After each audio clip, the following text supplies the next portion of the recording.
et bienvenue pour cette nouvelle séance des lundis Chi. Ouvrez vos énergies pour la semaine. Merci infiniment à tous les abonnés qui me regardent régulièrement et bienvenue à toutes les nouvelles personnes qui nous rejoignent aujourd'hui. Avant de commencer cette nouvelle séance de Qigong, n'oubliez pas de cliquer sur le lien en haut à droite pour pratiquer l'échauffement et préparer votre corps à la pratique. Aujourd'hui, nous allons passer directement à la pratique du Qigong parce que je propose de faire une vidéo consacrée essentiellement au foie et à la vésicule biliaire que vous aurez certainement après celle-ci dans une semaine. Voilà. Donc aujourd'hui, nous allons reprendre le 16e et le 17e mouvement et nous allons attaquer le 18e mouvement. Voilà. Donc l'idée, dans le 16e mouvement, vous vous rappelez, l'idée c'est d'avancer en respectant son horizontalité et sa verticalité. Dans le 17e mouvement, c'est la même chose, l'idée étant de tirer le corps en arrière avec le Migmen. Ok? Donc on va reprendre ces deux exercices 2 fois chacun et après nous commencerons le 18e.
Voilà donc pour ces 2 premiers mouvements de cette 4e série. Évidemment, si vous avez des problématiques par rapport à ces mouvements, n'hésitez pas à vous reporter aux séances pour le 17e de la semaine dernière et pour le 16e de la semaine d'avant. Sinon, moi je suis disponible, vous m'envoyez un message et il n'y a pas de souci, je vous répondrai. Ensuite, donc le 18e mouvement s'appelle capter l'énergie. Donc c'est un mouvement que nous avons déjà vu il y a pas mal de temps, puisque c'est un mouvement de base, c'est l'une des positions les plus importantes du Tai Chi, des arts martiaux, du Qigong. C'est la position que l'on appelle la position du cavalier ou Mapu. D'accord? Donc cette position, alors je pousse un petit peu mes coussins qui me gênent. Voilà, cette position, voilà, vous écartez les jambes un peu plus larges bien sûr que le bassin, et cette position elle va pouvoir s'adapter en fonction de votre corps, en fonction de votre souplesse, de qui vous êtes à l'instant T ou de qui vous êtes en général. Voilà, c'est une position qui s'adapte à tout le monde. Alors il y a 3 positions, hein. Cette position ici qui est assez haute, position un peu plus moyenne et plus bas si on peut descendre plus bas. D'accord? Et encore plus bas, si vous pouvez descendre encore plus bas. L'idée n'est pas de descendre vraiment bas en fait. L'idée est de bien tenir sa posture, de bien rester toujours dans sa verticalité et de ne pas pencher en avant. D'accord? Évidemment, si vous descendez jusque là et que vous êtes là, ça sert à rien. C'est pas ça la posture. D'accord? D'autant plus que vous risquez de vous faire mal aux genoux si les genoux rentrent à l'intérieur et c'est pas ce qu'on veut. D'accord? Donc la position, en général, on dit que la position sans les chaussures, vous enlevez vos chaussures et vous comptez 3 pieds. 1, 2, 3. 3. Voilà, c'est ça la bonne position. D'accord? Après, si cette position est trop large pour vous, vous resserrez un petit peu, il n'y a pas de souci. Et si vous pouvez descendre plus bas en respectant votre structure, il n'y a pas de souci non plus. D'accord? On n'est pas là pour faire de la compétition, on est là pour respecter son corps et pour pratiquer le Qigong de façon à ce qu'il y ait des effets bénéfiques sur votre santé, hein, qu'elle soit mentale ou physique. On n'est pas là vraiment, encore une fois, je le répète, pour se faire mal. Donc cette position Mapu du cavalier, donc on n'ouvre pas les pieds comme ça. On n'est pas. Si vous n'êtes pas à l'aise avec les pieds vraiment droits, vous pouvez les ouvrir un petit peu, il n'y a pas de souci. Le plus important, en revanche, c'est que les genoux ne fassent pas ça. Parce que là, vous allez vraiment vous faire mal aux articulations. Les genoux doivent rester dans le prolongement des pointes de pied. D'accord? Donc, pas à l'intérieur. Hein, et on n'est pas comme ça non plus. Hein, les pieds ne se redressent pas sur les côtés. Ça veut dire que vous êtes allé trop bas. Ok? Donc, respectez bien votre corps. Et l'idée, c'est de rester vraiment dans sa verticalité. Ok? Ça, c'est important. Donc, cette position Mapu, comme vous allez le sentir, c'est une position qui renforce les muscles des cuisses, hein, puisqu'on est vraiment sur les cuisses. Hein. Du coup, vu que nous sommes vraiment sur les membres inférieurs, renforce les muscles des cuisses, mais renforce aussi la puissance de votre enracinement. Donc c'est une position qui vous permet d'être vraiment ancré, ici et maintenant. Ça c'est très important. Et du coup, puisqu'on est bien ancré en bas, et bien en haut, on va être beaucoup plus fluide, beaucoup plus léger. Donc ça va vous libérer les tensions en haut du corps, toutes les tensions qui sont en haut du corps. Voilà, ça c'est donc une position importante par rapport à ça. C'est une position aussi qui va renforcer donc l'énergie des reins, hein, qui va renforcer la volonté, le courage, qui va renforcer l'âme des reins. Ok? Donc ça c'est vraiment aussi important. Alors, je vous la montre et ensuite je vous reprends un petit peu les détails, même si j'ai déjà pas mal avancé par rapport à ça. Alors.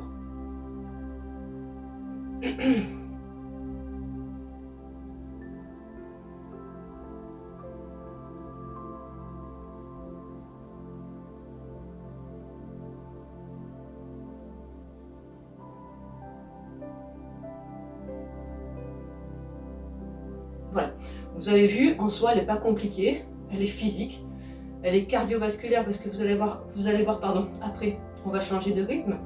Donc, elle est assez intense au niveau du cœur, mais c'est bien, ça fait travailler aussi le cardiovasculaire.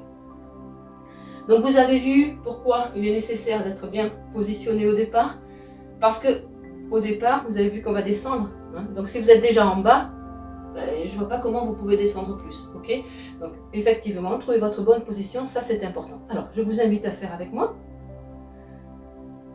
Vous prenez l'écart qui vous semble correct, avec les pieds, la mesure de 3 pieds, ou comme vous le sentez. Et une fois que vous êtes positionné, donc on rentre, on n'est pas comme ça, hein, on n'est pas comme ça, hein, on positionne son bassin correctement. N'oubliez pas qu'on travaille aussi l'âme des reins, hein, l'énergie des reins. On se positionne correctement. Ici, au départ, on va imaginer que nous avons entre le dantian inférieur et les bras un ballon qui va se gonfler au fur et à mesure de votre inspiration. Donc on y va, on inspire.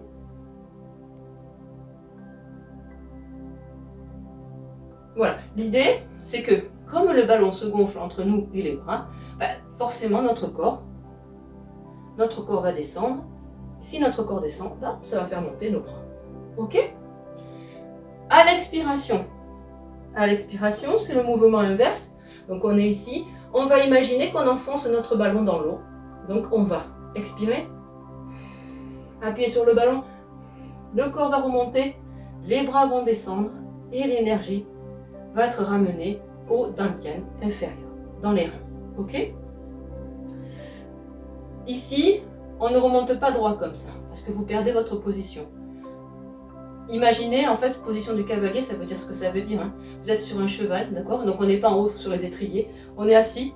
Donc à un moment donné, voilà, on va rester dans notre position de cavalier. Ok? On recommence. Inspire. Expire.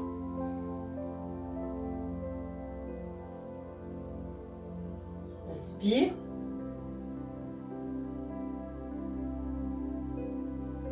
Expire. Inspire. Expire. Vous constatez que ça travaille à l'intérieur, ici. Donc ça va vous développer les muscles internes en fait, parce que le fait de travailler à l'intérieur, voilà, si vous contractez ici les muscles, vos genoux vont correctement se placer. Si vous relâchez complètement, les genoux, vous voyez, rentrent à l'intérieur. Donc c'est vraiment ici que ça travaille à l'intérieur, d'accord? Donc là, je vous propose de repartir dès le début. Je vais intégrer une petite particularité à la suite de ce mouvement, vous allez voir, et je vous explique après pourquoi. Donc vous faites avec moi, on y va.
Voilà pourquoi je parlais de cardiovasculaire, parce que vous avez vu, il y a une différence de rythme.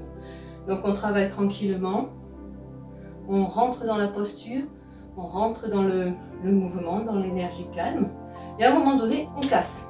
Voilà. On casse cette énergie. Donc là, je ne l'ai pas fait longtemps, je l'ai fait sur 2 fois. Vous pouvez le faire sur 3-4 fois, pareil. On casse cette énergie, on pédale, on y met une énergie beaucoup plus rapide, tout simplement pour casser cette linéarité au niveau du mental, en fait. Parce que dans la vie, tout n'est pas linéaire.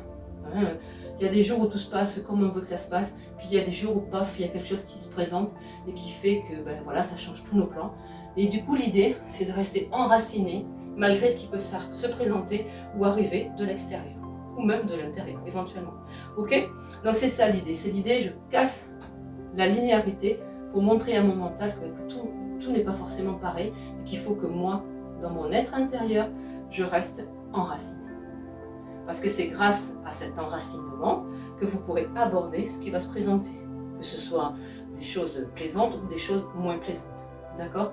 Donc c'est ça l'idée. Donc quand on casse le rythme, on casse aussi le rythme de la respiration. Vous avez vu, hein, quand je suis ici, donc là on inspire, on a dit, on inspire, on descend, on expire. Ici, je ne peux pas faire ça tranquillement, c'est pas possible, hein, ça n'aurait pas de sens. Forcément, d'un seul coup, il arrive quelque chose. Donc là, on n'est plus dans cette respiration alternante entre, voilà, inspire, expire, on est là, je lâche, ok? C'est vraiment ça, il y a quelque chose qui se passe, je lâche, là, voilà, je suis attentive à ce qui se passe, mais je suis toujours, et je garde mon enracinement, ok? C'est ça l'idée. Voilà, donc je vous propose de le refaire tranquillement, et ensuite, voilà, ça sera terminé pour aujourd'hui.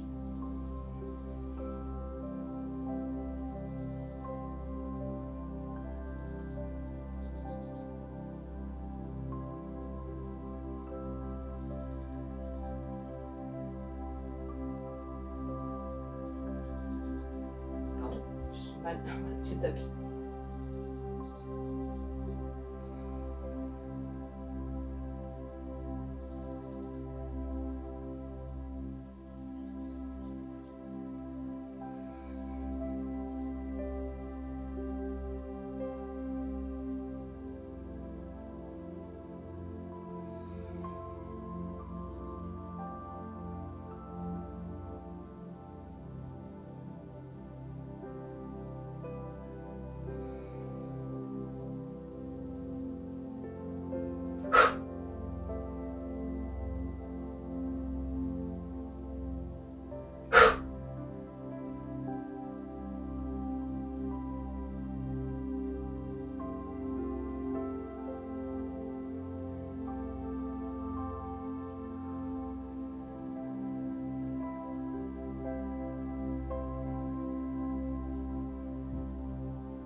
Voilà, à la fin, si vous avez donc utilisé, et je vous conseille de le faire, hein, cette différence de rythme, à la fin, n'oubliez pas de bien rester